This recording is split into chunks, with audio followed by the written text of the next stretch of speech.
Bon, alors on est fiers, hein. On n'est pas fiers de l'équipe de France de football. Non. Ça. Non, bon, on n'est pas fiers des tennisman français parce qu'ils n'ont pas pu aller au bout des demi-finales. En revanche, nous avons un champion du monde. En tout cas, le meilleur entrepreneur du monde, il est français. C'est un prix qui a été décerné ce week-end.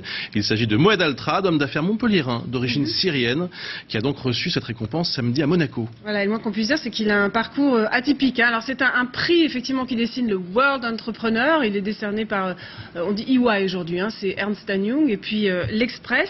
C'est un bédouin à qui sa grand-mère interdisait d'aller à l'école. Voilà comment le Financial Times commence son article sur Moed Altrad, qui est effectivement né dans le désert syrien, dans une tribu nomade. Il dit ne pas connaître sa date de naissance parce qu'il n'y avait pas d'état civil dans cette tribu. Et heureusement, il n'a pas écouté sa grand-mère. Hein. La légende. Alors c'est un homme qui aime cultiver ses légendes.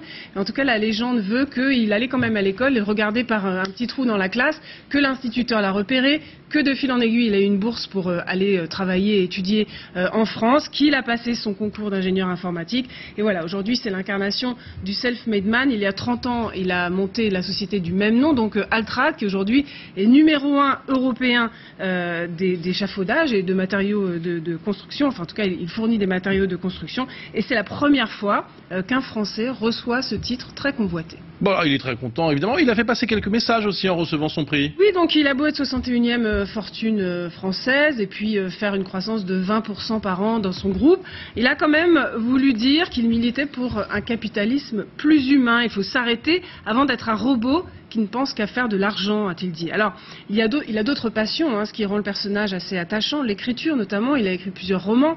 Il est aussi, on l'a dit tout à l'heure, président du club de rugby Montpellier. Alors, on en a parlé, personnalité un peu controversée, il est notamment en conflit violent avec Fabien Galtier. Il n'empêche que lors de la remise de ce prix, il a dit aussi son amour de la France, hein, il a dédié son prix à la France, ce merveilleux pays. Peut-être un message à passer à quelques entrepreneurs français.